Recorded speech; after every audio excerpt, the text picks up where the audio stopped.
Buenas tardes a todos y a todas, gracias por la presencia.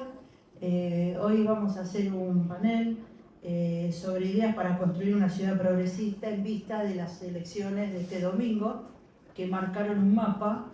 Si bien eran elecciones locales, legislativas locales de medio término, generalmente en las elecciones de medio término hay menos participación y también se expresa un voto más sincero, como se dice, ¿no? En términos politológicos, donde cada uno expresa lo que quiere porque no está en juego el gobierno, ¿no? Es diferente en las elecciones del Ejecutivo. No obstante eso, se ha visto una baja participación en relación a otras elecciones locales.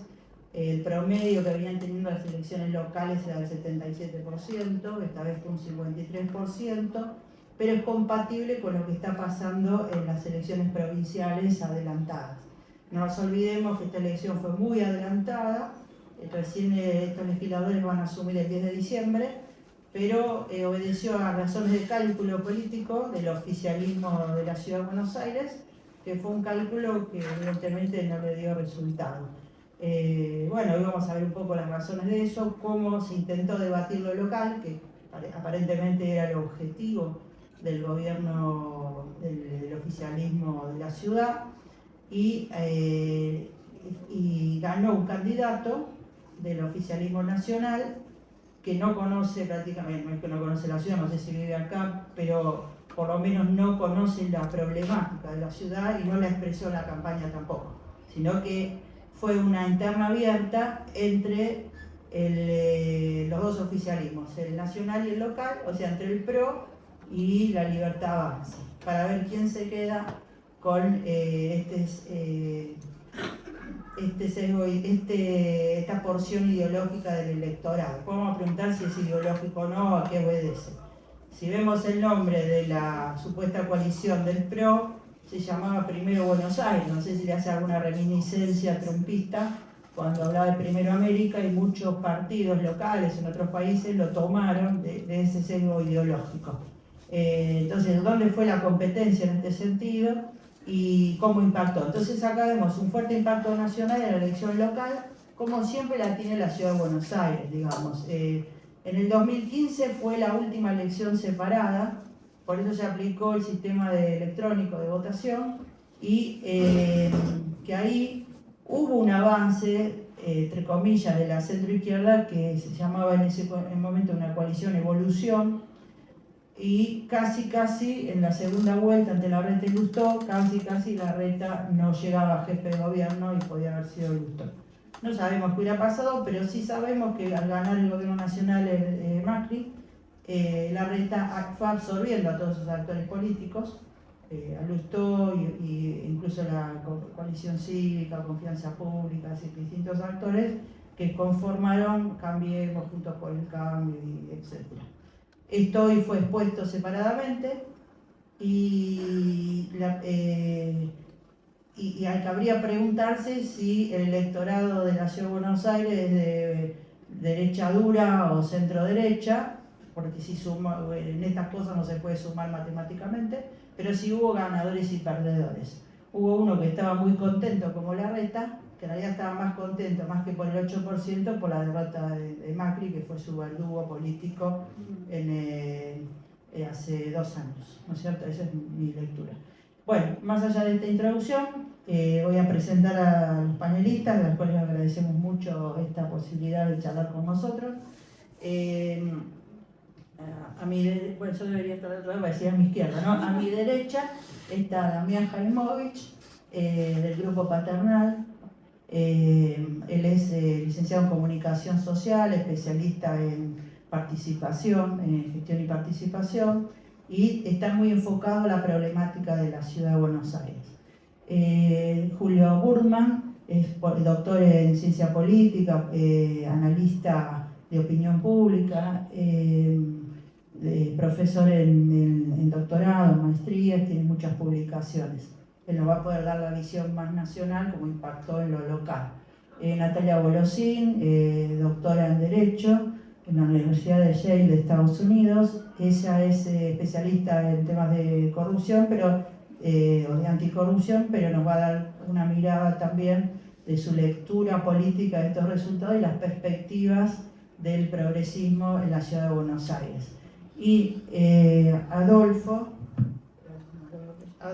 Bussi Pipet, que es referente de Libres del Sur, que integró el espacio político que encabezó Santoro. Entonces vamos a saber qué expresa Santoro a partir de la centroizquierda, ¿no es cierto?, si se logra. Generalmente nos interesa mucho si la centroizquierda puede dar una oferta electoral creíble y viable en la ciudad, que finalmente en los últimos años, desde el triunfo del macrismo, que fue en el 2007, hasta ahora que podríamos estar presenciando el ocaso, hubo mucha dificultad en expresarlo porque bueno, ese espacio centro-izquierda estaba ocupado por el kirchnerismo muchas veces, hubo mucha fragmentación, muchas reuniones de intentos de unificación donde había un punto que unificaba a todos, que era por la negativa, por el rechazo a cierto actor político, pero después eso siempre se disgregó. La pregunta también cabría si qué es lo que faltaría, un programa común, un liderazgo que asome con posibilidades reales de poder unificar y presentar un programa claro, que dé una perspectiva real y que haga que todos confluyan ahí. Veremos, son interrogantes que trataremos de dilucidarlos hoy. Entonces quería preguntarle a Julio primero, el análisis que él viene haciendo de la opinión pública, qué es lo que el ciudadano lo llevó a muchos a abstenerse y otros a votar hasta esa expresión de centro-derecha o derecha más dura, en teoría, y si hay un sesgo ideológico así en la ciudad de Buenos Aires. ¿Tomo esto? Bueno, muchas gracias por la invitación y bueno, arranco por el tema de la baja participación. Esto, como bien dijiste, es consistente con algo que pasó en las 5 elecciones previas. Ya se arrancó de esta forma en la elección del 13 de abril en Santa Fe y luego en las 4 elecciones provinciales del 11 de mayo. Esta sería la 6ª elección con participación por debajo de los 60 puntos. En primer lugar, no hay bien con qué comparar esta elección porque si bien vos señalabas que hubo una tradición de 70 y pico, para ponerlo así, en la media porteña, esta es la primera vez que tenemos elecciones desdobladas de legisladores locales sin otra elección concurrente. Por lo tanto, es una elección que no tiene antecedentes en este tipo. También tengo para mí que, pues ahí solo medí, hice alguna pregunta sobre esto en alguna encuesta que hice a principios de año, que 3 de cada 5 porteños, 60%, se oponían al desdoblamiento electoral. Y esto también venía pasando en otros lugares donde hice preguntas muy parecidas. En la provincia de Buenos Aires también una mayoría se opone a esto. También había, y ya eso lo medí en el pasado y lo volví a medir en esta oportunidad, mucha gente que se opone a las PASO, ¿no? Así que la supresión de las PASO no obtuvo resistencia porque mucha gente piensa de esta forma. ¿Por qué la gente se opone al desdoblamiento y una parte importante de la opinión pública se expresa de esta forma cuando le pregunta por el desdoblamiento o por las primarias en fechas separadas de las elecciones generales? Porque la gente, bueno, vuelvo con lo de la gente, última vez, porque una mayoría de los votantes no quiere votar varias veces por año. Eso es la regularidad. Esto no significa para mí que una mayoría del electorado no quiera a la democracia ni que haya desafección política necesariamente. Bueno, si en las elecciones de octubre se repite el problema de la caída de la participación, creo que esto sí merece otro tipo de lectura ya un poco más sistémica o integral. Bueno, recién comentamos ahí con Moira Maquino, etcétera, que no hay que soslayar el hecho de que en la cuenta comparativa deberíamos excluir a los extranjeros incorporados masivamente al padrón, que figuran y no van a votar, muchos de los cuales ni siquiera saben que tienen que ir a votar o que están en el padrón. Otro tema también que lo vi en la elección en Santa Fe, porque también estuve haciendo un trabajo de campo, una mayoría del electorado no sabía que había elecciones hasta el último momento y tampoco entendía bien ni qué eran las elecciones. En Santa Fe había elecciones de convencionales constituyentes, una reforma constitucional que no fue explicada por el gobierno de la provincia. O sea, el gobernador Puyaro no había hecho campaña y tampoco había hecho campaña en torno a las elecciones. Y también había primaria de concejales el 13 de abril. O sea, ahora también va a ser muy novedoso si finalmente se concreta la elección de legisladores locales en la provincia de Buenos Aires. Sería la primera vez que se vota desdoblado en elecciones intermedias. Por lo tanto, tenemos un conjunto de constructos en torno al calendario electoral que no está funcionando bien.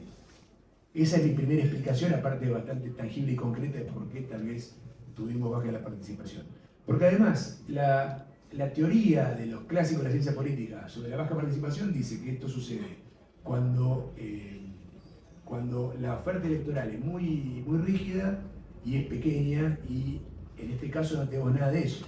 El sistema político argentino, en particular argentino, está muy dinámico y rompió el outsider más outsider que se registre en mucho tiempo en la historia argentina, seguro, pero aparte en muchos de los estudios comparativos hay muy pocos partidos como este, como la Libertad Avanza, y además hay casi sobreoferta, ¿no? En Santa Fe había 42 listas en la primaria de concejales, acá también hubo una enorme cantidad de listas, hay para todos los gustos.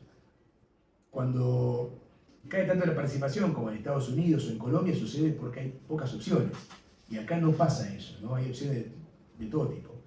Así que yo le atribuiría en principio a un problema de un mal diseño del calendario electoral, y agregaría que así como en Santa Fe no se explicó bien a la sociedad que había elecciones desdobladas y por qué, creo que acá pasa algo parecido, ¿no? Creo que, en primer lugar, si la idea era hacer elecciones locales, creo que no se entendió bien por qué el gobierno de la ciudad puso una candidata que no era de la ciudad, que tenía como temas de campaña cuestiones que no eran de la ciudad tampoco, como ficha limpia o el enfrentamiento con Milei y Macri, etcétera, etcétera. Sobre la Libertad Avanza y el fenómeno de la derecha dura, o como querramos llamarla, en la ciudad. Yo creo que no, creo que la ciudad de Buenos Aires es el distrito de la Argentina donde este fenómeno es menos penetrante. Agregaría también la Patagonia, donde a pesar de los buenos resultados que tuvo Milei en la segunda vuelta de 2023, en la Patagonia también los índices de aprobación del presidente son más bajos. Pero además, en la capital y en la Patagonia, y bueno, en el AMBA en general, ¿no? Porque también hay que meter al Gran Buenos Aires en esto, hay otro perfil de electorado que es menos compatible con estas novedades que trae la derecha dura en la Argentina, la nueva derecha radical, como queramos llamarla. Yo lo que vengo también siguiendo, y esto también lo hemos conversado con Bueno en una oportunidad, que hay una correlación muy fuerte entre el nivel de religiosidad y la aprobación o el voto por Milei. En la Ciudad de Buenos Aires pasa todo lo contrario, acá el apoyo a la ley de aborto legal fue mayoritario, cosa que no sucedió así ni en la media nacional, recordemos esto siempre, acá se votó aborto cuando muchas encuestas decían que había por lo menos una mitad de la Argentina que estaba en contra, y sobre todo en la provincia del norte, la región centro y el nordeste, donde tiene el mayor nivel de apoyo Milei. La Ciudad de Buenos Aires, Milei siempre estuvo 10 puntos por debajo de la aprobación, y todos estos temas de agenda anti-woke, etcétera, del mileísmo, acá son menos recibidos que en otras partes del país. Yo también agregaría que no me parece casual que el PRO haya postulado a Silvia de los Penatos, con sus antecedentes dentro de lo que es el espacio PRO, un poco más hacia la bueno, no sé si le va a gustar esto, pero es lo más progre que tenía el PRO, ¿no? Y aparte, sobre todo con sus antecedentes legislativos. Y aparte es ñoña republicana, tiene un montón de cosas que justamente la distinguían más de Adorni. Agregaría también que yo vi tímidamente algunos intentos de la campaña de los Penatos de competir por el votante de Santoro, y también de Santoro por competir con el votante de los Penatos, cosa que no es nueva en la Ciudad de Buenos Aires, ¿no? Hay vasos comunicantes entre esos dos electorados, así que yo, más que ver, obviamente esto es subjetivo y podemos debatir sobre esto, pero yo, más que ver un gran bloque de derecha compuesto por varios partidos en la ciudad, yo creo que hay un bloque bastante centrista, y Adorni, por otro lado, Adorni más Marra, que Marra fue irrelevante en esta elección. Por otro lado, yo creo que acá la nueva derecha, la derecha radicalizada, compite con todo el conjunto de la oferta electoral, sobre todo con las listas principales, ¿no? Que acá serían los Penatos, Larreta y Santoro. Por lo tanto, yo creo que acá hay vasos comunicantes de un electorado más moderado, más centrista, por una palabra que vamos a estar más de acuerdo todos, y creo que acá no sucede lo que pasa en muchas provincias del país, donde justamente hay competencia por el electorado entre la Libertad Avanza y las ofertas locales. Tucumán, por ejemplo, el votante de Jaldo tiene una mixtura muy rara entre cristinistas y mileístas. Y lo mismo pasa con el votante de Sáenz en Salta, que son provincias en las que justamente Milei, pese a que hay fuerzas locales fuertes, Milei ahí sí es muy gravitante en la opinión pública. Por lo tanto, yo veo a la ciudad de Buenos Aires como algo totalmente distinto de la ola mileísta a nivel nacional.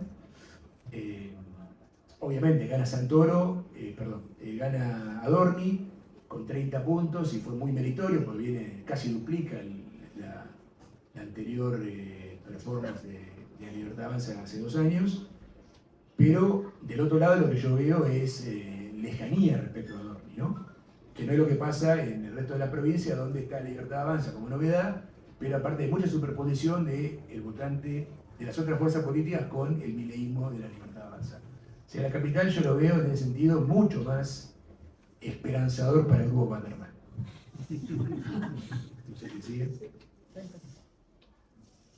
Bueno, entonces con esta esperanza en marcha vamos a situarnos más en la ciudad de Buenos Aires las perspectivas de otra agenda, ¿no es cierto?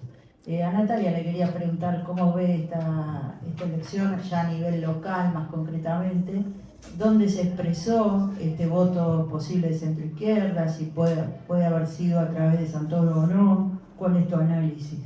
Bueno, ¿qué tal? Muchas gracias por la invitación. Yo no soy analista política, así que no tengo ninguna capacidad para hacer ningún tipo de análisis sesudo sobre nada de todo lo que ha dicho Julio, ni de todo lo que ha ocurrido desde el domingo para acá o en la campaña. Puedo simplemente pensar un poco desde mi mirada muy personal como votante y ciudadana de la Ciudad de Buenos Aires, con una mirada pretensamente socialdemócrata o de centro-izquierda, y sí no coincido con Julio en que hubo para todos los gustos, digamos, porque yo no encontré, por ejemplo, para mi gusto.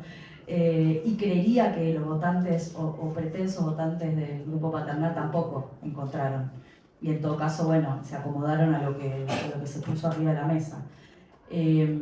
Tampoco comparto, y esto es una mirada tal vez muy pesimista, porque estructuralmente soy pesimista, esto no quiere decir que sea correcto el análisis, porque no soy analista, pero tampoco comparto que el panorama sea esperanzador para el grupo paternal. Tal vez sí, solo sí, en un sentido muy limitado, que es el que yo sí puedo pensar, que es, a mí me da mucha esperanza que pierdan todos, digamos, que pierdan todos los que tenían pretensiones de no ser la derecha radical. Y yo creo que en algún punto perdieron todos, ¿no? Mi mirada es que Santoro perdió, seguramente cada compañero va a decir algo distinto, que no fueron a votar porque llovió en Lugano y demás, como dijeron algunos periodistas ayer, y que bueno, que en definitiva fue una elección correctísima, como dijo mi amigo Iván Jagroski, pues estuvo dentro de los márgenes, ¿no? 27, casi 28 puntos, está cerca del 30, ¿no? Que es un montón para Santoro. A mí me parece que es una pésima elección, considerando que del otro lado no había nada, digamos, estaba todo partido. O sea, si el piso del peronismo es 25 y el techo es, o el de él era 32, ¿no? O el de 25 y 30, pero con un aglomeramiento de la derecha del otro lado, bueno, no puede sacar 27 con la derecha partida en 3.000 pedazos y que digamos que fue una buena elección. Para mí no hizo una buena elección y no es un buen candidato, más allá de que me gusta en lo personal. Me cae bárbaro Leandro, me parece un tipo espectacular, pero me parece que fue un mal candidato. No tengo claro, y ahí entrarán los especialistas, si fue un mal candidato porque no era lo suficientemente peronista o porque sí era, ¿no? Entonces, yo no lo voté, por ejemplo. ¿Por qué? Bueno, porque lo que había detrás era el armado habitual, digamos, del peronismo, del pejotismo de la capital, con un candidato disfrazado de otra cosa. Entonces, creo que ahí ese espacio perdió. Después a mí me alegra en lo personal enormemente que haya perdido el PRO y que el Sperato haya hecho una elección paupérrima. Era mi mayor deseo. Estuve a punto de votar a Larreta para colaborar con ese plan maquiavélico y de enorme felicidad. en lo profundo de mi corazón. Me parece que además era una mala candidata por 1000 otros motivos, ¿no? Si me preguntás, yo no estoy de acuerdo tampoco en que la candidata haya sido los Penato porque ellos hayan querido morderle al progresismo o porque fuera lo más progresista del PRO. Yo creo que los Penato fue la candidata porque había una amenaza de que iban a surgir algunas cuestiones de la vida privada de Jorge Macri vinculadas con cuestiones de género y necesitaban una mina que pudiera defender eso. Y la única que lo podía hacer era ella. Que es la misma razón que explica que la coalición cívica no haya ido a la elección junto con el PRO, porque digo, hablemos de lo que hay que hablar. ¿Por qué fueron partidos? ¿Por qué se partió? Se partió porque Lilita no quería quedar pegada a las fotos de la intimidad de Jorge Macri, si eso se hacía realidad, y la UCR tampoco. Y entonces la UCR fue con una lista fake, diría yo, en la que había dinero y personas del angelicismo, al igual que en la lista del PRO. Entonces, básicamente, Angelici tuvo, diría, 3 listas: la de Santoro, la de Lula Levy y la de los Penato. Con lo cual a mí me alegra que haya ido mal a toda esa gente. Y en todo caso, cuando digo me parece que no había para todos los gustos, creo que no había nuevo, no había nada nuevo. Lo único nuevo que había era Adorni. Entonces, a mí en algún punto, ya desde algo más que el cinismo, tal vez es casi perverso lo que digo, pero me da cierta satisfacción, digamos. Y si hace falta que Adorni saque 30 puntos para que todos los demás se den cuenta de que lo viejo no va más, esto de no, lo viejo funciona, que se puso, no, lo viejo no funciona, chicos, no funciona, no va más. Entonces, y poner una piba de 20 años del estudiantado de la UBA no lo transforma en algo nuevo, es bárbara la piba, me parece. No tengo nada en contra de Lula Levy, me parece una piba que tiene un gran futuro político, seguramente. Lamentablemente la usaron. Poner una piba de 20 años no transforma ese espacio en algo nuevo, transforma ese espacio en unos inmorales que quieren mantener lo mismo que tuvieron siempre, usando una piba de 20 años para hacernos creer a todos que es algo nuevo.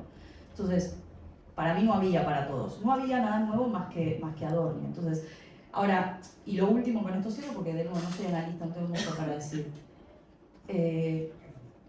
A mí lo que yo pensaba desde el domingo era, bueno, ahora que no nos extorsionen, ¿no? Ahora que no venga porque todo el tiempo está este argumento desde los compañeros del peronismo. A mí me llamó un montón. En un momento aparecían unas fotos, decía, bueno, ¿qué elegís? Y estaban las fotos de todos los candidatos. Incluso gente que me cae de lo más bien y que es amiga. Yo soy amiga personal de Pablo Oliveto.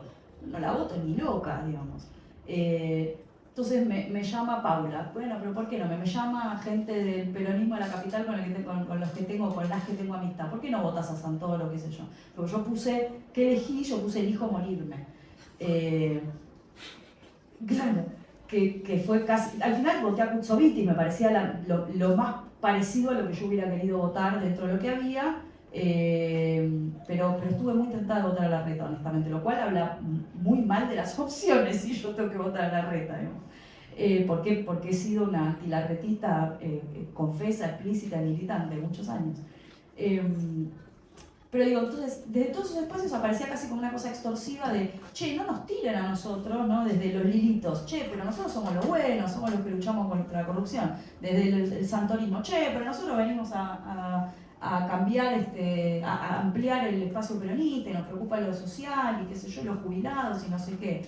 Entonces, desde todos esos espacios una cosa casi extorsiva de, che, no habiliten que nos destruya el mileísmo, porque no hay otra cosa y porque se va a romper la rueda, ¿no? Porque el mileísmo en definitiva, como dicen algunos, viene a romper el sistema, a romper la rueda.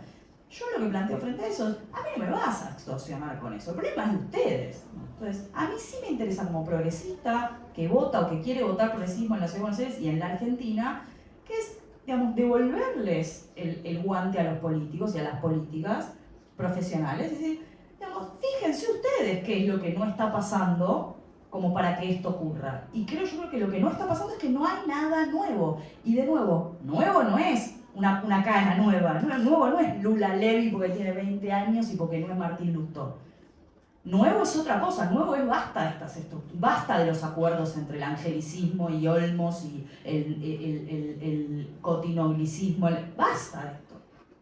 Entonces, si no se termina esto, bueno, romperán la democracia, chicos, qué sé yo, es un problema. En todo caso, la política, yo como votante socialdemócrata, no me voy a hacer cargo de eso, esto es lo que quiero decir. Que no nos dejemos extorsionar con, bueno, fúmense, elijan de esto, acá hay un montón de cosas para elegir, elijan de esto que les damos, porque si no eligen de esto, bueno, pues lo que hay del otro lado es estos fascistas. No, bueno, están estos fascistas y del otro lado, a mi juicio, no hay nada. No hay nada. Ahora, ¿qué va a pasar en provincia? Bueno, se unirá el peronismo, entenderán lo que pasó, interpretarán lo que pasó el domingo y dirán, bueno, tenemos que ir unidos, que vaya Massa en la primera, que vaya Cristina en la tercera, que vaya qué sé yo. Pero seguirá siendo lo viejo y en la medida que eso ocurra, bueno, seguirá avanzando, la libertad avanza, ¿no? Gracias.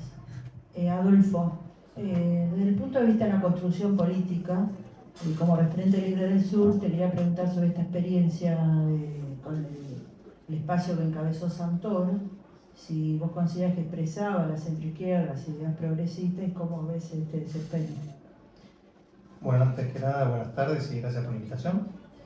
Creo que te puedo contestar esa pregunta reflexionando un poco sobre cómo fue nuestra incorporación al espacio de Santoro, porque nosotros no somos ni Unión por la Patria, ni ningún sector del peronismo, no nos ubicamos ahí, pero sí decidimos cuando fue el cierre de listas, fuera de toda participación del armado y todo lo que pasó en el durante, llamar a Santoro y ponernos a disposición para hacer campaña, porque nosotros creemos que el principal objetivo que tenemos hoy como espacio de centro-izquierda, izquierda, progresismo, democrático, lo que quieras llamarle, es frenar a Milei, en el mejor de los casos echarlo y empezar a construir un nuevo camino donde las experiencias de todo el arco de la izquierda democrática o de todo lo que se opone hoy al modelo destructivo y avasallante de Milei y todo lo que representa no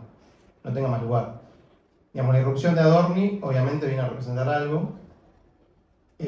Nosotros creímos y seguimos creyendo que ir con la candidatura de Santoro era oponernos a eso, era oponernos al avance de por lo menos lo que representa Adorni, porque no creemos que la gente que haya votado a Adorni sea ni de ultraderecha ni de derecha quizás, pero sí hay mucho agotamiento con las estructuras partidarias tradicionales, y creo que esto que decía Natalia de empezar a construir lo nuevo tiene que venir por ese lado también, por tratar de salir de las lógicas de la partidocracia, por tratar de salir de las lógicas del acuerdo en la oscuridad, por la noche como los ladrones. Entonces, en esta construcción de algo nuevo, la participación es clave. Nosotros no estamos en sintonía con todos esos espacios que piensan que tiene que explotar todo, que se tiene que ir todo al diablo para que nazca como una ave fénix de sus cenizas la nueva política, porque en esas cenizas está la gente. Está la gente el jubilado que fajan todos los miércoles en la plaza, está los que tienen que tener 3 laburos para poder llegar al fin de mes, el pibe que pedalea toda la noche para hacer un mango, y un montón de vivencias que hoy quizás esa misma gente está votando a Adorni y a Milei. Pero nosotros creemos que ese no puede ser el futuro y no vamos a encontrar ningún tipo de horizonte para este país si ese es el modelo que va a imperar. Que está imperando en otros países, que estamos descubriendo que Argentina es un país latinoamericano, en muchos aspectos que antes nos pensábamos que éramos el oasis o la Europa de América, y no, hace rato que no lo somos y hoy lo estamos terminando de entender. Entonces, en esa reconstrucción de sentido que tenemos que lograr los actores de la política, o por lo menos los que queremos cambiar un poco este país, tenemos que mantenernos activos y participar de todo lo que sea propositivo para la construcción de la patria. Obviamente que, volviendo a tu pregunta, si Santoro representa a la centroizquierda, yo creo, y Libre del Sur consideramos que sí. Santoro, más que representar hoy la centroizquierda, estaba representando la oposición a un modelo que viene a destruirlo todo, hasta la política misma. Porque nosotros somos las ratas para Milei, ¿no? Para estos tipos somos las ratas, somos los que curran, los ladrones, y bueno, todos los adjetivos que usa con nosotros. Y no todos somos eso. La respuesta de Santoro nosotros les propusimos ser, si se quiere, parte del espacio sin serlo, porque no fuimos con ningún cargo, no fuimos a ninguna reunión, fue solo un llamado. Fue un agradecimiento profundo porque es un gesto que no se lo esperaba, porque está acostumbrado a lidiar con todo eso. No quiero entender que Libre del Sur es el modelo de partido político que tiene la fórmula del éxito acá. Pero sí consideramos que en un momento como este, donde hay tanta descomposición, donde hay 17 listas, cuando tenés una, que es la que te viene a pisar la cabeza, que es La Libertad Avanza, bueno, y el PRO, que es una colectora de eso, ¿no? Porque eso algún día vamos a tener que charlarlo en profundo, porque fue una disputa, fue una interna, un paso entre la derecha, eso no fue otra cosa. Estaban decidiendo a ver quién encabezaba el proyecto de la derecha de acá en adelante. Lo ganó Adorni. Nuestra intención era que esta elección la ganara de Santoro. Nosotros consideramos que hizo una buena elección. Si bien no aumentó, como decía Natalia, también se manejó en los márgenes siempre, creo que el gran problema fue que no pudimos convencer a nadie más de que era por ahí la salida. Y esa es el gran dilema de la política, por lo menos antimileísta, si se quiere, no pensándolo como se piensa en los frentes antifascistas, de anular todas las diferencias y poner un solo enemigo, pero sí todas las fuerzas que están en el arco antimileísta tienen que asumir esa responsabilidad sin destruir, digamos, sin destruir al otro, sin esta, digamos, si vamos a reproducir el modelo de que el otro es mi enemigo, cuando no reconocemos que el tipo que viene a avasallar todo está en la Casa Rosada y te insulta todo el día por los medios, y insulta tu vida, insulta tu militancia, insulta tu país, lo destruye, porque digamos, lo que están haciendo hoy en Tierra del Fuego es un pasito más en la destrucción de años y años de un esfuerzo colectivo para que esa provincia tenga 200.000 habitantes. Entonces, es un modelo que tenemos que enfrentar colectivamente. El gran desafío de la centroizquierda, la izquierda, los movimientos y las organizaciones de la democracia es poder encontrar cuestiones programáticas mínimas que nos hagan poder organizarnos atrás de un tren que se lleve puesto a esta gente. Que Adorni haya ganado con el 30% de los votos, yo creo que es hasta celebrable, porque no arrasó, porque si lo pensamos en términos de participación, no me voy a poner a profundizar mucho en eso, pero lo ha votado 15 de cada 100 personas que figuran en el padrón. Es un número malo. Entonces, si hubiera sido 50-20, lo que sea, ahí sí sería un poco más preocupante. Pero bueno, muestra que hay un abanico de posibilidades para seguir construyendo la oposición a Milei. En el futuro será por cómo se desenvolvió la interna de la derecha. Se verá en octubre cuánto se unifica, cuánto representa ese espacio y cuánto puede hacer este lado de la política para unificar y construir otra cosa. Por el discurso de Milei, por las bajadas de línea que hace en general a la hora de hablar de la oposición, seremos los zurdos los que nos enfrentemos a él en sus distintas tonalidades de rojo. Pero bueno, yo creo que estos intercambios, valoro la existencia del grupo paternal y creo que es muy positivo que tengamos este tipo de debates, porque yo creo que hay mucha gente pensando el gran problema, pero lo que no podemos terminar de encontrar la vuelta es a cómo solucionar los problemas. Y quizás salga de acá, de estos intercambios, quizás sean todos granitos de arena para construir algo mucho más grande, porque al fin y al cabo el camino que tenemos que recorrer es el de empujar a este tipo desde todos los lugares que podamos. Yo creo que la discusión ideológica, la discusión de ideas es uno de esos, la discusión en la calle con los jubilados los miércoles, con los movimientos sociales, con los trabajadores es otra, la de los empresarios que quieren seguir apostando al país es otra, y así hay un montón de arroyos, ríos que se van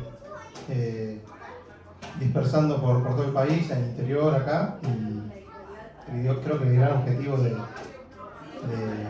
que tenemos que ponernos como desde la política es tratar de encauzarlos todos en un gran río ancho, que es el más ancho del mundo, que arrase con todo esto. Porque, digamos, nosotros no somos los pobrecitos de la política mundial. Esto es un fenómeno que está atravesando un montón de países, y en un montón de países nos están encontrando la vuelta a esto.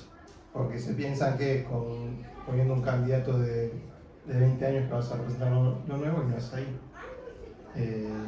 Lo nuevo puede venir con un tipo como Pepe Mujica. Entonces, creo que la clave es seguir empujando el carrito hasta que un día encontremos el camino correcto, donde estemos todos, y que conduzca el que tenga que conducir. Pero en ese caminar no tenemos que quedar medio tirado. Creo que esa es la clave. Gracias. Damián, enfocado más a la etapa local, ¿cómo ves la posibilidad de ir creando otros programas, otras propuestas desde el progresismo que enamoren al ciudadano de a pie de la Ciudad de Buenos Aires? Que preocupado sí por lo que pasa todos los días en la ciudad. Tenemos 20 años de un gobierno de un solo signo, que de alguna manera no diríamos partido predominante porque se conforma una coalición, pero que ha mantenido una serie de políticas, quizá para lo que se ve, grandes obras en algún momento de infraestructura, pero los hospitales y las escuelas en situación muy compleja, porque evidentemente el electorado de este sector no estaba ahí.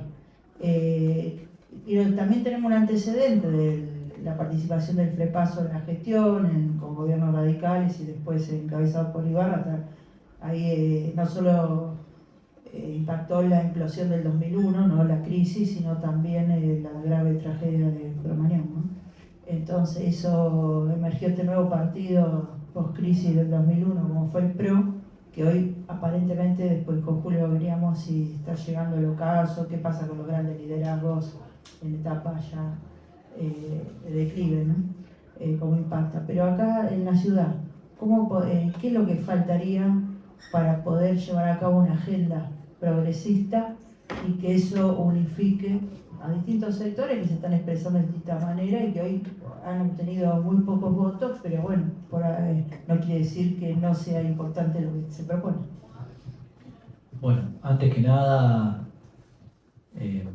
creo que lo mejor que pasó en esta elección fue que no ganó el discurso que estaba llevando delante Marra. Yo creo que dentro de todos los que perdieron, creo que realmente que haya sacado los votos que sacó Marra es una luz al fondo del túnel, ¿no? Porque era el extremo, digamos, de la crueldad, y por suerte no tuvo eco ese discurso. Lo tuvo, pero en una medida realmente ínfima, así que digo esto pensando un poco el esquema general, ¿no? O sea, lo primero, ¿por qué hoy todavía en una ciudad tan particular como Buenos Aires se vota de esta manera? Yo quiero recordar la elección aquella que fue Cristina y que fue Hermes Wiener, que Hermes quedó segundo. Acá en la ciudad de Buenos Aires pasaban muchas comunas que el voto era Wiener, Pinedo. Digo, esto para pensar un poco cómo se estructura el voto en la ciudad. Que quizás el porteño y la porteña no son, digamos, tan necesariamente ni de derecha ni de izquierda, sino que van buscando distintos caminos en cada momento que les generen alguna esperanza. Y creo que este es el punto acá clave del cual tenemos que hablar, ¿no? Porque la realidad es que en cierta manera todo el fenómeno este de Milei uno lo puede pensar, o bien, digamos, los argentinos se han vuelto realmente un conjunto de personas que piensan que hay que eliminar al prójimo y que gana el mejor, en una especie de juego del hambre, o bien, digamos, la gente está buscando una esperanza, está buscando una salida a donde el sistema político hasta el momento no se la ha dado. Y ahí ha habido mucha bronca y permanentemente estamos, digamos, buscando una salida. La gente que migra busca una salida. Acá la salida ha sido a través de alguien que proponía, vamos a terminar, como bien decía Natalia, con todo el contubernio, digamos, anterior. ¿Y qué le ha devuelto la política acá en la ciudad como oferta? Le ha devuelto candidatos ambiguos, excepto uno, que era Dorni, y Marra quizás. Pero el resto eran todos candidatos ambiguos.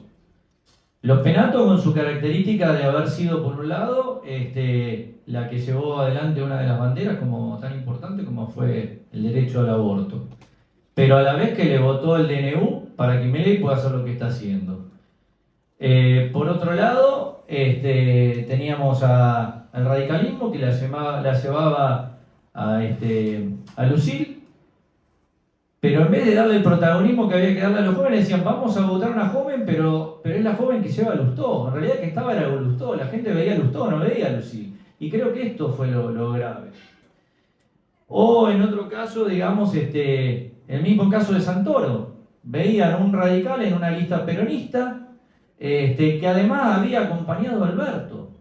Entonces digo, todas estas ambigüedades, y Alberto creo que realmente representa el fracaso de una alternativa superadora a lo que se venía haciendo, que nosotros creemos desde el grupo paternal que desgraciadamente se ha perdido una oportunidad, el peronismo ha perdido una oportunidad durante lo que fue la etapa del kirchnerismo, una oportunidad de hacer las cosas distintas, en un momento que realmente había que sacar realmente, digamos, a la población de la pobreza, que era la oportunidad para hacer un camino distinto. Y desgraciadamente eso, por las propias limitaciones, digamos, de la lógica de la política, fue trunco, decepcionó a muchísima gente y terminamos en el resultado de esta derecha que hoy tenemos.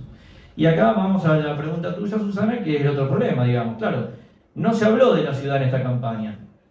En esta campaña lo que se trató, se la nacionalizó, el gobierno que tiene realmente la capacidad de llevar la agenda adelante, logró nacionalizar la elección y que esto fuera prácticamente, como bien mucho de parte del electorado lo interpretó, un plebiscito, digamos, de la gestión de Milei. Y en esos términos era uno u otro. Y ahí se perdían todos los matices, digamos, de esas otras alternativas que aparecían, como fue el caso quizás de María Eva, que también, digamos, viene acompañada, aunque ella logró tomar un perfil propio, pero obviamente pertenece a una organización que también formó parte, digamos, del gobierno saliente, ¿no?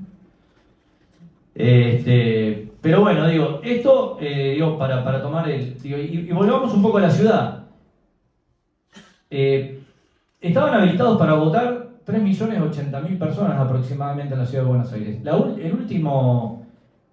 última medición del INDEC en 2022, ¿sí?, fue que teníamos viviendo en la ciudad de Buenos Aires 3.120.000 personas. Fíjense ustedes entonces qué es lo que pasa y por qué ese bache. Cuando pensamos que aproximadamente el 20% de los habitantes de la ciudad de Buenos Aires son menores de edad. Entonces ahí tenemos dando vuelta un universo de aproximadamente 1 millón de personas, ¿sí?, más o menos, entre los cuales están el padrón de los extranjeros y entre los cuales están el padrón de toda esa gente que tiene domicilio en la ciudad de Buenos Aires pero que no vive en la ciudad de Buenos Aires. Y esto creo que es lo que, digamos, nos tiene que hacer pensar que esa gente, claro, frente a una elección, en términos, no quiero rebajar, digamos, la ciudad a términos municipales, pero sí quiero, digamos, plantear, digamos, que al no ser una elección, digamos, donde se elegía un cargo ejecutivo nacional, posiblemente esa gente de la provincia de Buenos Aires no se movilizó a votar a la ciudad de Buenos Aires, gran parte de esa gente, porque no le dio la importancia que tenía esta elección. Justamente por algo que muy bien se planteó acá, que fue que no hubo por parte, digamos, de quienes tenían la llegada, digamos, a la prensa, de manifestar claramente qué era lo que se iba a votar, qué era lo que se elegía, que lo que se estaba eligiendo eran legisladores, que lo que se estaba eligiendo era quienes iban a decidir cómo va a ser la ciudad para adelante. Entonces, bueno, acá digo dos cosas. Una, la importancia, digamos, de no bajar los brazos para generar una esperanza de una ciudad distinta. Obviamente, el electorado de la ciudad es un electorado que la característica que tiene es que tiene en la cabeza los problemas nacionales. La economía es un tema. Entonces, tenemos que poder hablar en dos registros a la vez. En el registro de qué pensamos de la economía, qué pensamos de la sociedad, qué modelo de sociedad tenemos y a la vez, en función de eso, qué modelo de ciudad queremos. Y ahí creo que es donde tenemos que ir trabajando, pero tenemos que generar una esperanza, tenemos que generar una maqueta distinta a la maqueta que nos propone Larreta, que nos propone Macri o que nos puede proponer la Libertad Avanza para la ciudad de Buenos Aires. Yo creo que ahí está, cómo armamos esa maqueta, digamos, más verde, con mayor participación, con mayor solidaridad para la ciudad de Buenos Aires. Pero tenemos que ponernos a trabajar en la presentación de esa maqueta. Porque ellos tienen una maqueta, digamos, una maqueta, digamos, con cemento, es una maqueta con shopping, es una maqueta con una ciudad vacía. El 50% de la población de Buenos Aires, prácticamente el 49%, ¿sí?, forma parte de lo que se llama la clase media frágil o clase baja. Y no hay una respuesta frente a eso. Frente a eso, en estos años, digamos, del gobierno del PRO, en estos 20 años, se han cerrado 900 camas en los hospitales públicos. Es decir, significa el equivalente a 3 hospitales enteros.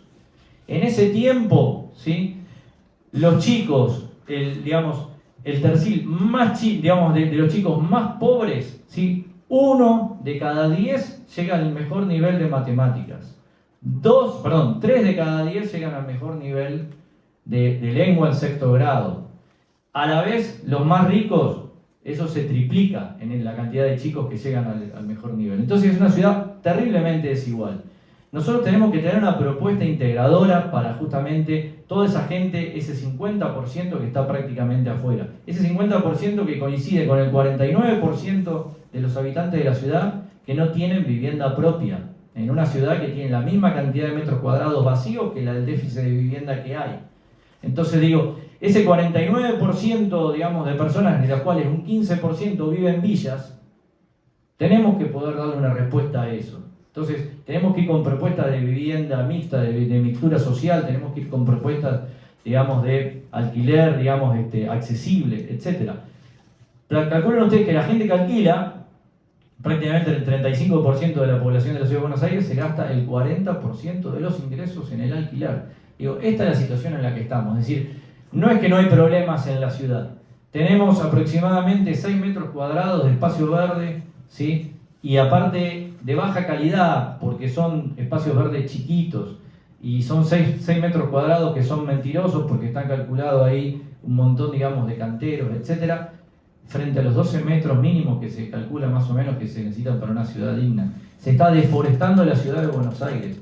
Se vienen las olas de calor, se vienen estas terribles tormentas y la ciudad no está preparada para el cambio climático. Va a subir el nivel del río y no nos estamos dando nosotros una política para evitar las inundaciones que van a volver necesariamente a la ciudad de Buenos Aires. Tenemos el transporte colapsado. Digo, tenemos muchas cosas realmente para trabajar y sobre todo pensar una ciudad distinta. Pero esto, digo, tenemos realmente que poder armar esa maqueta y un poco lo que decía, yo coincido con lo que decía Adolfo. Yo creo que realmente hay que pensar en un gran frente amplio. Digo, un gran frente amplio, ¿por qué? Porque el Frente Amplio ha tenido la capacidad en Uruguay de saltar las diferencias para poder unirse. Y hoy prácticamente en Uruguay la gente tiene para elegir para un lado o para el otro. Pero realmente son alternativas. Y creo que esa es la clave. ¿Cómo nosotros hacemos para sumar de los distintos sectores? Obviamente yo creo que el peronismo va a ser necesario dentro de ese espacio. ¿Por qué va a ser necesario? Bueno, porque indudablemente hoy es el actor más fuerte dentro del espacio, digamos, que el peronismo, el peronismo de centro-izquierda, porque el peronismo también es muy amplio, ¿no? Pero el peronismo de centro-izquierda creo que realmente tiene que haber todo un sector dispuesto, digamos, a armar algo nuevo. Los radicales de centro-izquierda, tiene que haber un espacio, digamos, para poder convocarlos. Hay mucho radical suelto que realmente no, digamos, hoy está, digamos, indignado con el camino que ha tomado el radicalismo.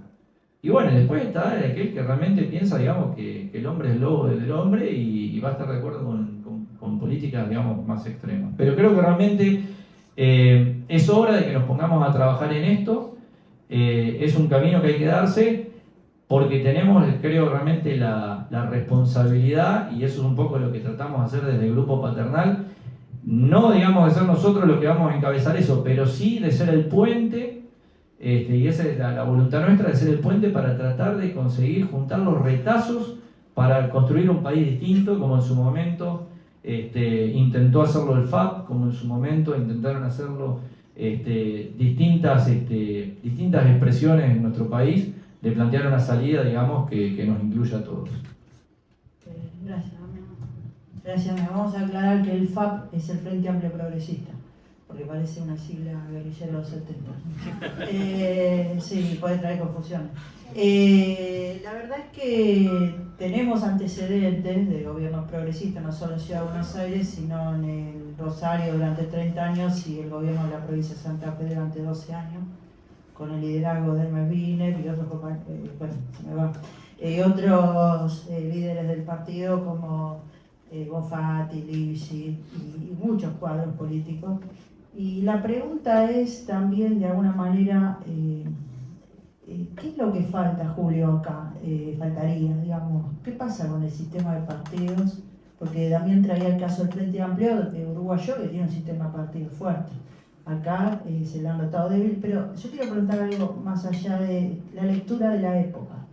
Porque de alguna manera se decía, bueno, emergió Néstor Kirchner, que fue un poco fortuito porque Duhalde no encontraba candidato para ganarle a Menem, bueno, lo encontró a Néstor, pero él supo leer lo que pasaba en la época y Macri en su momento con la creación del PRO también es hijo ese partido de lo que pasó en la crisis del 2001. Y Milei expresó también y supo captar un malestar en la sociedad. Entonces falta un liderazgo acá en la Ciudad de Buenos Aires que exprese estas ideas de solidaridad, de todas las que expresaba Damián, que Adolfo, que vienen expresándose, también Natalia habla de un malestar de la socialdemocracia.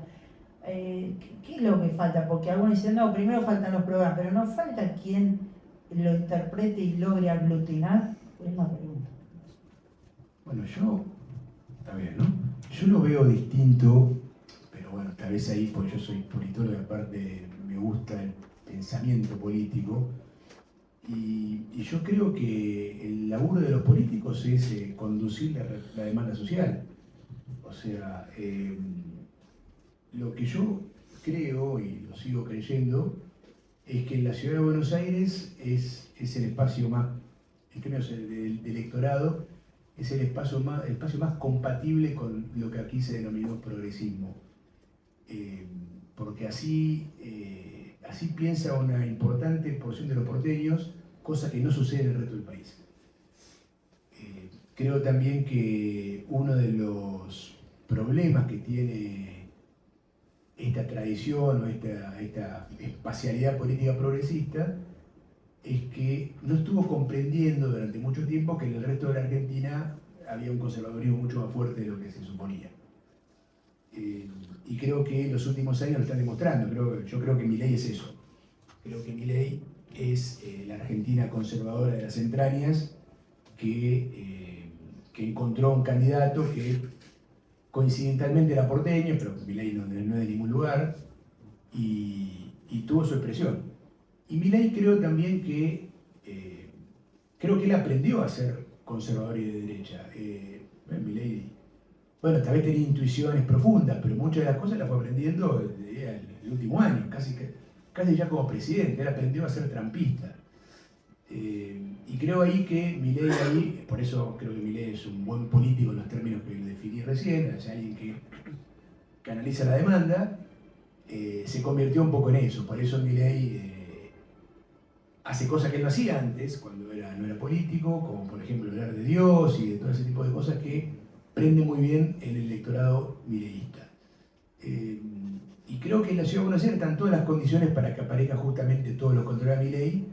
En cambio, yo creo que en el nordeste, en el norte, en la región centro del país, no, creo que Milei, y si no es Milei, otra cosa parecida a Milei, o sea, otra cosa de derecha, va a perdurar.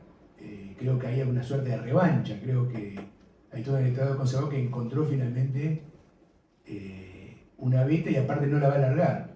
Yo creo que la Ciudad de Buenos Aires está llamada a hacer lo contrario, porque lo veo en el electorado, lo veo en la opinión pública, lo veo en muchos lados. Coincido, sí, con muchas cosas que se dijeron antes, que tal vez el armado político no está preparado para eso. Yo veo muchas inconsistencias en lo que es el armado de Santoro en ese sentido, porque el PJ no está llamado a hacer eso tampoco.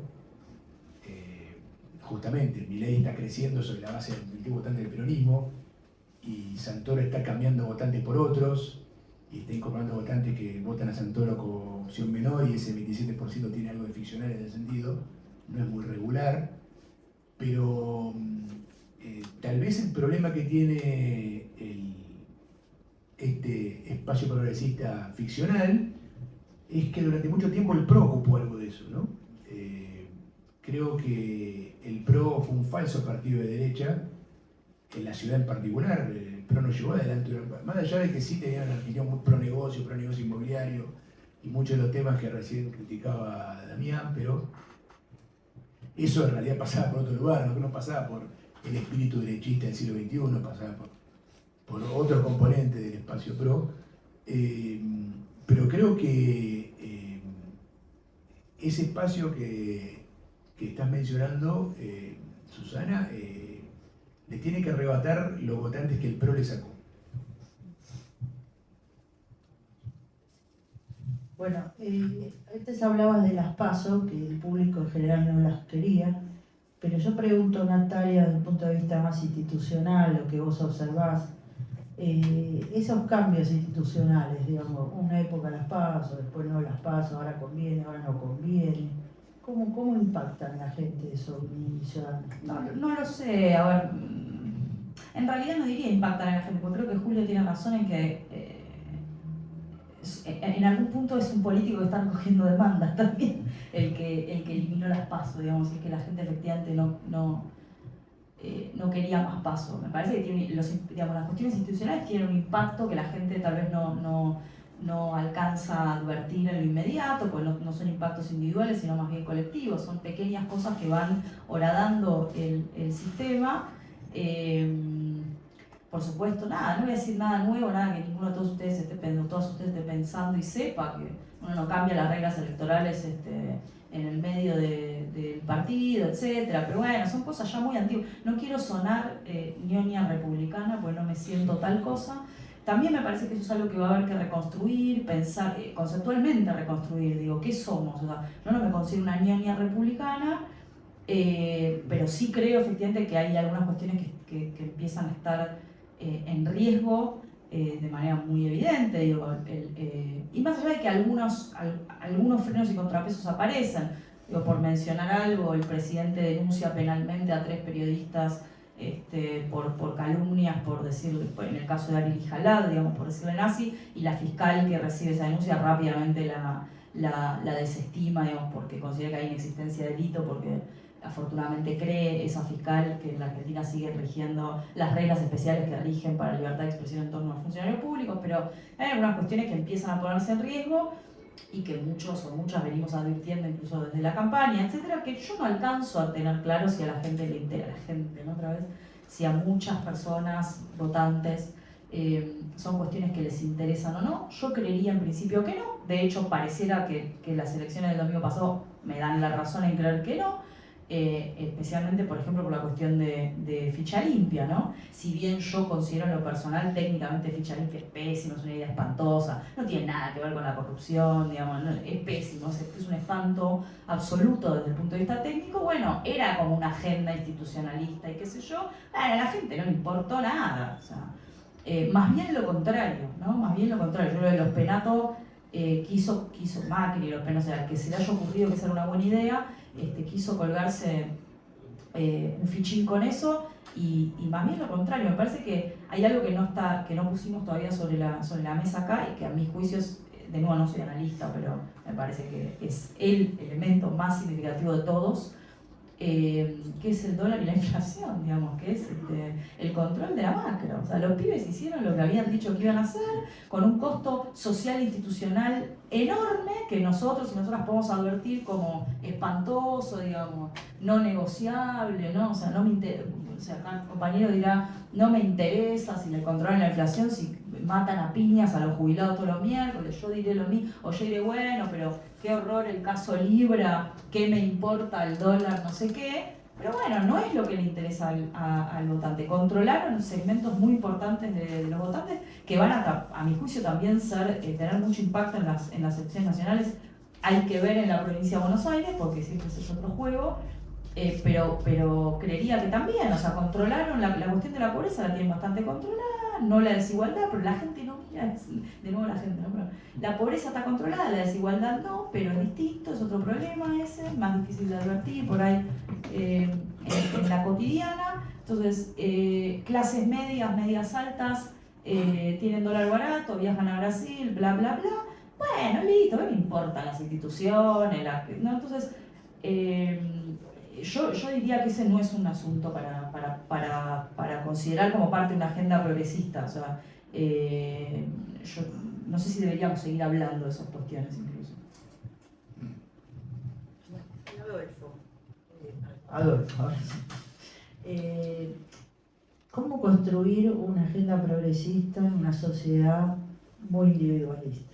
Fomentada incluso, y vos hablabas muy bien del tema de la violencia verbal del presidente, que impacta muy fuertemente en la sociedad porque de la más alta magistratura, me acuerdo cuando un presidente se subía a una Ferrari y transgredía todas las reglas, ¿quién iba a cumplir una regla? Digamos, también es importante, eso es importante porque vivimos en una sociedad en la cual si estamos hablando de solidaridad y se baja a una idea de individualismo extremo, ¿cómo hacemos, cómo impacta eso para construir esta agenda progresista?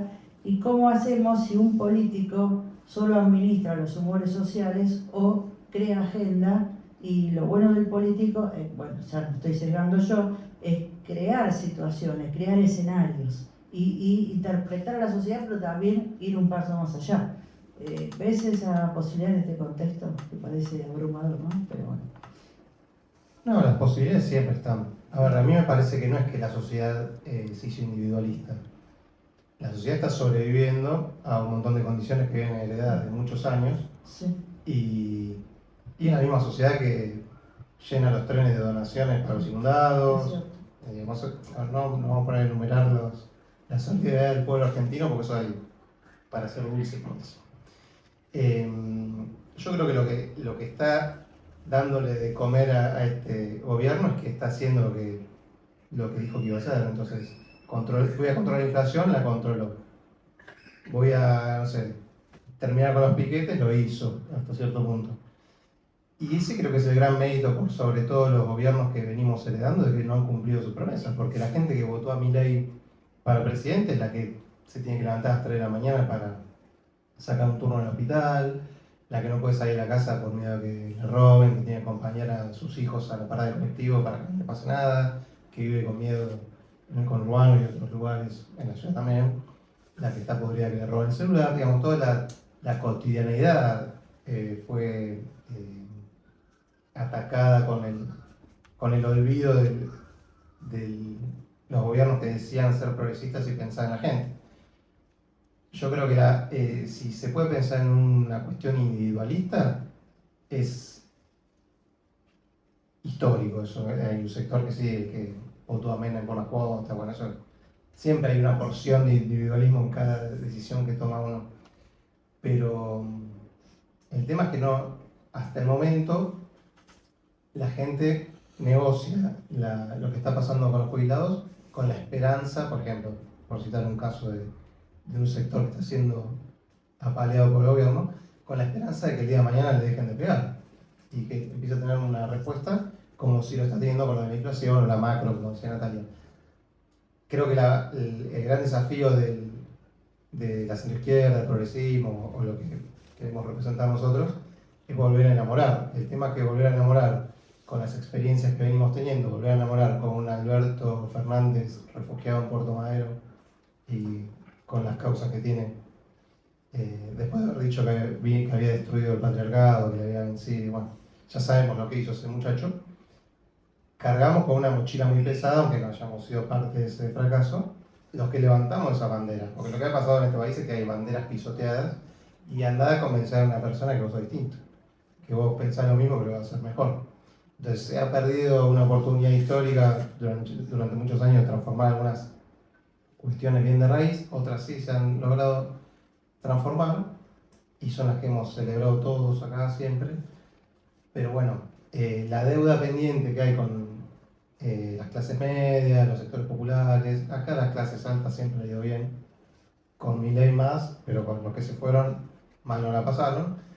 Entonces hay una deuda pendiente que el gran desafío nuestro es tratar de desandar todo un camino de fracasos y de traiciones y de doble discursos que nos han dejado mal parados. Este desamor, esta desatención de gran parte de la gente con la política es por esto, porque ya decepciona. Cuando aparece algún liderazgo, alguna idea esperanzadora, hay un reflejo de la gente de tomar eso. Lo hemos visto en un montón de casos. Pino Solano en su momento vino a representar algo y la gente hacía fila para votarlo y para militar su campaña. Néstor Kirchner representó eso, Vino representó eso. Hay momentos y en la historia que han mostrado algún tipo de reflejo positivo y que la gente, o parte de la gente, está esperando esas señales. Lamentablemente, al no estar en una situación no somos funcionarios, no somos legisladores, ninguno de los que estamos acá, entonces nos cuesta desde ese lugar guiar ese sentimiento de rechazo hacia otra cosa. El desafío es ese, vuelvo a decir, me parece. Construir un gran frente amplio, pongamos el nombre que quieran, pero que vuelva a enamorar y con caras nuevas, con ideas nuevas, que sea más inclusivo, que tenga otra forma de dirimir internas, de dirimir discusiones, con acuerdos fuertes, que sean claros, que sean pétreos, como se dice, que sean intocables y bueno, que la gente pueda confiar en un programa. Es dificilísimo, porque, como se decía hace un rato, ha cambiado mucho la forma de hacer política y la forma de comunicar y la forma de dialogar políticamente con el otro. Yo veía entrevistas en la calle de mobileros que hasta 10 días antes de las elecciones iban con la foto de los candidatos y la gente no sabía que se votaba y no reconocía a los candidatos. O sea que nosotros quizás estamos en un microclima de no, porque este dijo lo otro, y la gente piensa con el bolsillo y dice, bueno, yo estoy laburando más, pero dejó de aumentar la comida, qué sé yo. Llego a fin de mes con lo justo, este tipo me resolvió lo que me dijo que me iba a resolver. ¿Por qué le voy a creer a este que me muestran en TikTok que tocaba la guitarra con Alberto? ¿Qué es lo que le pasó a Santoro? Viene con una mochila cargada de todo eso, entonces ahora es muy difícil retomar el diálogo y decir que eso es algo distinto. Y creo que ese fue el gran problema de esta campaña, que no se pudo convencer a nadie nuevo por fuera de el que ya tenía el convencimiento de que iba a votar Santoro porque lo quiere, porque no lo quiere, pero era la respuesta al momento, y porque tiene una esperanza de que por ahí vaya la renovación de la política. Es un camino que puede ser corto o largo, ojalá sea corto, porque la última vez, recién hablamos con Damián hace un rato, la última vez que se dieron estos debates de ideas habrá sido, o que empezaron en el 89 y duró 12 años esa vuelta. Ojalá dure mucho menos esto, ojalá dure poquito. Pero bueno, esto recién empieza, si se quiere. Está todo muy fresco, los tipos tienen una agenda arrolladora que creo que nuestra clave, no tengo el ancho de espada para salir de acá, pero es salir de esa agenda. Es salir de la locura que impone el gobierno y de dar corriendo atrás de lo que quieren decir ellos, que es avasallante y te lleva al barro donde ellos son expertos. Si te pones a discutir con estos tipos en redes sociales, en TikTok, en Twitter, creo que no va por ahí. Hay que estar, pero hay que saber que ese es su territorio. Y la clave es construir nuevos territorios donde poder expresar nuestras ideas. experiencia, igual empiezo por el final, porque no estoy para nada de acuerdo con lo último que acabas de decir, más bien todo lo contrario. O sea, no porque es el territorio, yo creo que ese es un territorio que hay que disputar, al revés. Me parece que no es el territorio necesariamente de ellos y que creo que hay que disputarlo. ¿No? Porque si entregás el territorio de la discusión pública de redes, perdiste, me parece. Pero bueno, no te saqué el micrófono para decir eso. No, lo que quería agregar algo sobre el tema, vos preguntabas sobre el tema de las reglas y una cosa me hizo pensar, tu pregunta y tu respuesta, es que pensando en lo que dijo hoy o ayer Milei sobre el tema de este famoso decreto de blanqueo abierto, ilegal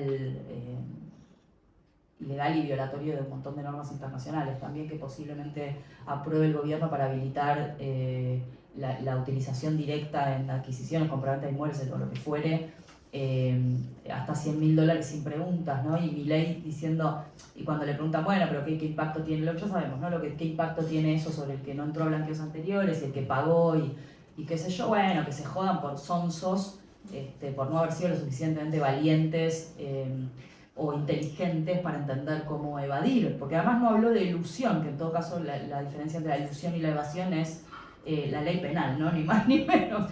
La ilusión está permitida, ser bicho y no caer en el tipo penal. La evasión impositiva es un delito. El presidente de la nación bajando esa línea. Entonces yo me quedé pensando en tu pregunta y en tu respuesta en torno a esa cuestión puntual, que es, me da la impresión de que lo que Milei entendió muy bien, él tiene una concepción del rule of law, lo que los gringos llaman el rule of law, o lo que nosotros diríamos el Estado de Derecho, ¿no? O el cumplimiento de las normas, pero la tiene, no es que no tiene ninguna, pero que es absolutamente sustancial, cuando en realidad esa debiera haber sido nuestra agenda. Históricamente las derechas han tenido una idea muy formal del rule of law, ¿no? Del Estado de Derecho, que es la norma debe ser clara, simple, fácil de comprender, previa, no retroactiva, ¿no? Las 3-4 boludeces que históricamente todos los teóricos del derecho han dicho que deben cumplir las normas para que haya un Estado de Derecho. Y siempre vinimos los progresistas a decirle a esa mirada, no, amigo, además tiene que haber democracia, tiene que respetar los derechos, la mujer, cargando de sustancia al rule of law. Y lo que yo creo, ahora escuchándolos a ustedes, me estoy pensando un paper incluso, es que en realidad los gobiernos supuestamente progresistas de la Argentina, empezando por Alfonsín, diría yo, digamos, o sea, el primero que traicionó esa idea fue el alfonsinismo, prometieron, con la democracia se come, se cura, se educa, prometieron que con el Estado de Derecho venía la sustancia, lo violaron abierta, hipócritamente, como señala el compañero, incluyendo Alberto Fernández, todas las ideas que hubo de eso, terminaron violando eso, incluso Néstor Kirchner, o especialmente diría yo Néstor Kirchner o el kirchnerismo, muy especialmente el kirchnerismo, que fue cómplice de abiertas violaciones de derechos y de inmorales corrupciones violadoras de derechos de los más vulnerables, porque además la corrupción, como me gusta decir siempre, es selectiva, digamos, es selectiva en torno a los más vulnerables y vulnerabilizados. El plan Cunita, por ejemplo, aunque el tribunal haya dicho que no había corrupción. Entonces violaron eso que decían que iban a completar de sentido sustancial, mientras que Milei vino, digamos, supuestamente desde la derecha, podría haber dicho, no, el rule of law es seguridad jurídica, no sé qué, y el tipo en realidad se lleva puesta la mirada formal del Estado de Derecho y dice, no, mira, si esto es bueno para la gente, no paguen impuestos, ¿no? Y esa es una idea del rule of law, no es que no tiene un sentido. Entonces el tipo lo que te está, no es individualista, el tipo lo que te dice, yo te voy a dar ley y orden en la medida en que le sirva a tu vida. Digamos, te voy a sacar los piqueteros a las piñas, y decís, che, pero ahí estás violando la Constitución. No, estoy haciendo respetar el derecho a circular, te dice el tipo. ¿Y qué vas a hacer? No, te voy a dar un blanqueo. Che, pero no, acá dice el Gafi, el Gafi, la pistola, acá en realidad la gente no sé qué. Y bueno, entonces te resuelve problemas, ¿no? A través de una mirada muy particular, pero muy sustancial de las reglas. Entonces, digo, ¿qué debiera hacer el progresismo? Bueno, pues dejar de ser tan hipócrita, de vender que podemos dar un rule of law sustancial, una democracia con derechos, y por una vez hacerlo, en alguna cosa chiquitita, digamos, en algún gobierno municipal, en Rosario, no sé, en algún lado, mostrar que el progresismo es capaz de cumplir aquello que vende, que es con la democracia se come, se cura, se educa, ¿no? Sí, no, en este sentido, Natalia, hay un tema, digamos, que es bien grave, digamos, lo que ha pasado hoy específicamente, de los dos elementos, esto del, digamos, el planteo de este nuevo blanqueo, porque digo, Latinoamérica va hacia los narcoestados. Y el mejor ejemplo es lo que está pasando en México, lo que ha pasado en Colombia. Digo, cuando hoy vemos nosotros que, digamos, la semana pasada mi hija, que tiene 12 años, estaba alarmadísima por la influencer que habían asesinado un sicario en una peluquería y que salió en vivo y toda la pelota. Claro, esta chica al parecer había estado en alguna relación con alguien que era, digamos, relacionado a uno de los cárteles, digamos, de ahí de México. La semana anterior habían asesinado a una candidata a alcaldesa de un pueblo ahí cerca, que era de Morena la candidata, y estaba caminando, recorriendo un barrio, vino un sicario, chao, listo, pum. Y hoy sale justamente el tema este de la facilitación, digamos, de que la población se vaya armando. Y justamente coincide con esto del planteo del hiperblanqueo este que está proponiendo, donde en realidad justamente el plantea nosotros vamos, digamos, que la justicia decida, claro, porque la justicia va en esto que vos planteás, digamos, justamente digamos, de qué derecho se respeta, digamos, la justicia va a agarrarte al narcomenudeo. Pero ahora justamente lo que estamos habilitando es el lavado, digamos, de los que manejan el narcomenudeo. Y esto es lo grave de lo que está pasando ahora, y creo que en cierto modo, yo creo que de alguna manera hay que salir a decirlo, que en este modelo vamos a un modelo de latinoamericanización, no solo desde lo social, sino también desde la estructura, digamos, que se va armando. Entonces, claro, vos te agarras y te dices, bueno, está bien, pero si nadie respetaba la norma, como los ricos no respetaban la norma, ahora que nadie respete la norma. Y no, eso no es real. ¿Por qué? Porque el peso de la ley va a quedar sobre los chiquitos, como siempre. Y los grandes, justamente con estas medidas que están tomando, las están habilitando. Sí, nada, quería agregar eso. Bueno, para ir cerrando, acá se habló del tema de las redes sociales. Se supo que hubo digamos, una alteración en una promoción, ¿no?, por redes sociales, el discurso de Macri diciendo bajamos la candidata. Se habló de un cierto impacto electoral de último minuto. Bueno, quería preguntarle a Julio si es así, y en esta construcción que es necesaria, cómo impacta el tema de redes sociales, si hay que disputarlo o no.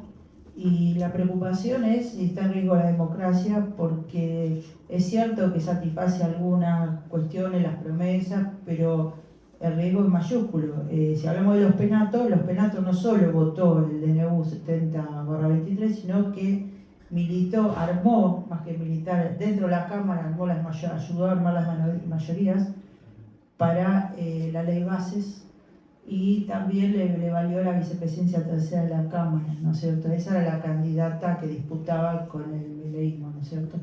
Pero bueno, digamos, sí, con el menemismo también había una cierta satisfacción momentánea de la gente. De hecho, algunos lo han votado porque yo pude comprar un auto, pude comprar una casa, pero hipotecamos el país para mantener un dólar barato. No sabemos a quién sabemos que estamos hipotecando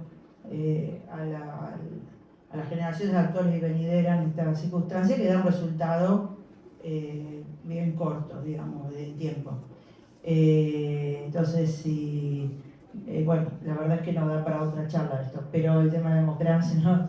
Pero, ¿qué pasa con las redes? ¿Qué pasó al final en la campaña? ¿Y las redes sociales es un campo de disputa? Muchos temas. No, yo no creo que haya habido ningún impacto con eso de la fake, no sé cuánto. Tampoco creo que sea un tema relevante, porque la verdad que esto va a seguir pasando, y al contrario, creo que en algún momento va a aburrir. El tema de la democracia, a mí no me parece un tema...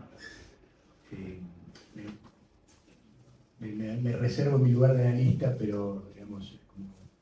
Yo no creo que sea un tema realmente sustancial para la agenda contraria a mi ley, porque creo que la gente no lo va a comprar eso. Seguramente va a haber un sector del electorado más vinculado a cierta tradición, radicalismo, etcétera, que va a abrazar ese tema, tal vez a falta de otros, pero no creo que la percepción social de Milei sea como alguien que pone en riesgo la democracia en los términos que por lo menos están mínimamente compartidos en Argentina. Y tampoco creo que se lo vea a Milei como alguien que desordena ahí, ¿no? Es decir, un poco una cosa que decía Damián respecto del narcoestado, como que, al contrario, me parece que uno de los puntos fuertes que sostiene el apoyo a Milei, que un poco lo mencionaba antes Natalia también de otra forma tal vez, es la idea de que Milei está ordenando cosas, ¿no? La idea de la macro, la idea de la seguridad, más allá de que sea la lectura que hagamos más pormenorizada de eso, la idea de que él establece criterios morales que son parte de ordenar en términos de cómo lo percibe la gente la agenda de la corrupción, por lo menos en algunos estudios que yo vi o en los que participé, la agenda de la corrupción tiene mucho que ver con la percepción de injusticia, y creo que ahí el discurso moral de Milei, que es para mí novedoso en muchos aspectos, ordena cosas de otro lugar. Ahora, justamente los puntos débiles de Milei tienen que ver con la otrora justicia social, ¿no? Ahí, inclusive muchos votantes mileístas no reconocen eso, ¿no? Como que ahí el tema de los jubilados, el tema de ciertos subsidios que ya no están. Por lo tanto, yo creo que hay un tema institucional dando vueltas, pues no creo que vaya a protagonizar la agenda de los próximos tiempos, ni el tema de la democracia ni el tema de las redes. Bueno, para cerrar, los que quieran dar un cierre, todos ustedes, si quieren quedar libre de... Bueno, para una próxima charla de las redes sociales y eso me parece. Cuando me refería hace un ratito a lo de los territorios, a buscar nuevos territorios, voy a traer la experiencia familiar. Mi vieja haciendo un comentario positivo sobre una medida, no me acuerdo quién fue, un discurso del año pasado, fue anti-Milei, y fue la última vez que escribió en una red social, porque fue una avalancha de insultos, de vieja cuca, mensaje por privado insultándola, y dijo, no, yo esto acá no me meto. Entonces yo cuando digo de construir nuevos territorios, es porque tenemos la necesidad de construir territorios que no estén conquistados por otros. Y esos otros, lamentablemente en este mundo que vivimos, atrás de esas cuentas fantasmas tenés 20 tuiteros, 200 bots. Entonces no digo de abandonar el territorio de las redes sociales, pero si nosotros nos limitamos a construir política a través de los streaming, del Twitter, de TikTok y eso, estamos fritos. Porque hay un montón de gente que estamos dejando afuera de ese llamado que tenemos que hacer en la acción, y esos territorios están copados por... Desde ahí construyó su liderazgo y su imagen Milei. Cualquier trazabilidad de los videos de los tipos tienen millones y millones de reproducciones porque tienen todo un aparato, tienen el Estado atrás de todas esas cuentas de difusión. Entonces es un territorio difícil. No digo abandonarlo si querés, pero por lo menos es poner todos los huevos en esa canasta. Me parece que no va a ir por ahí. Construir algo nuevo también, no digo ponerse una esquina a vender diario porque tampoco es eso. Y en algún momento tener una prensa era la fórmula de la victoria. Hoy no es eso, ni va a volver a ser seguramente. Pero bueno, es reconstruir el vaso comunicante con la gente que, como decíamos antes, no sabe que hay elecciones, no sabe quiénes son los candidatos, no llega a fin de mes, tiene miedo cuando sale a la casa, no le pasa nada, vive bien con este gobierno, tiene que hacer una cola de 4 horas para sacar un turno en el médico dentro de 4 meses. Digamos, hay un montón de problemáticas que van por abajo por el subsuelo que nosotros nos estamos quizás perdiendo de ir a convocar. Hay que encontrar la vuelta. Si supiera cómo es, ya lo hubiera hecho, pero no.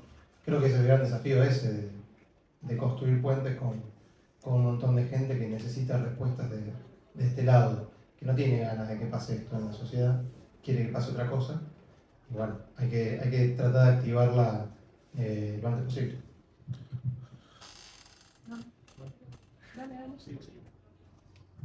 No, a ver, sí, yo para cerrar simplemente dos cositas.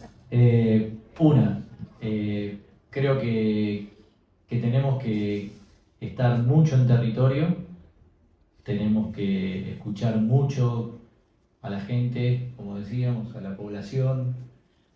Hay que crear comunidad, que es el mejor espacio, digamos, para justamente poder tener una fuerte escucha, y a partir de eso van a surgir las alternativas y sobre todo la manera en la que nos vamos a poder comunicar desde este espacio para poder sumar, digamos, nuestra propuesta, ¿no? Eso simplemente.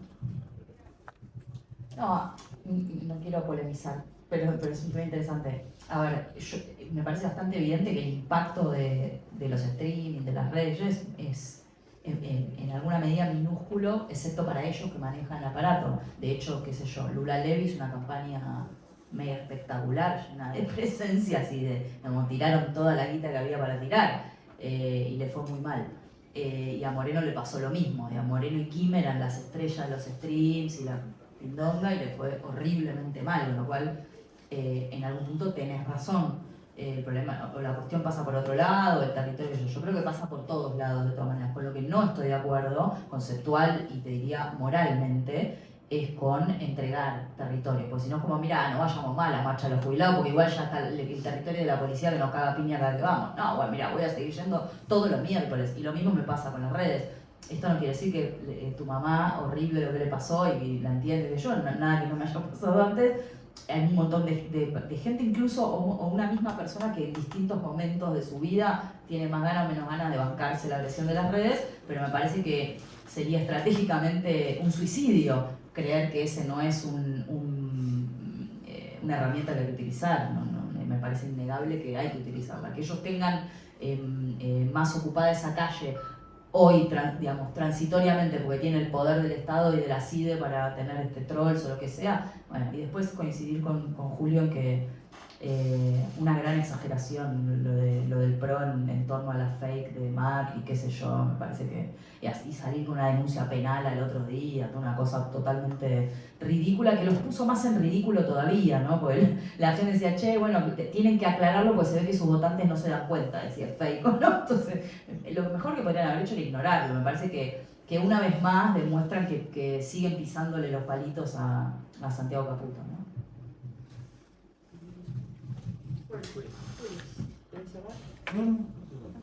Bueno, muchas gracias a los cuatro, gracias por estos aportes, por este rico debate, gracias a los presentes y a los que están en el streaming. Bueno, seguiremos con otros debates y trabajando esta temática tan interesante, ¿no? Y que nos debemos. Así que bueno, gracias a todos.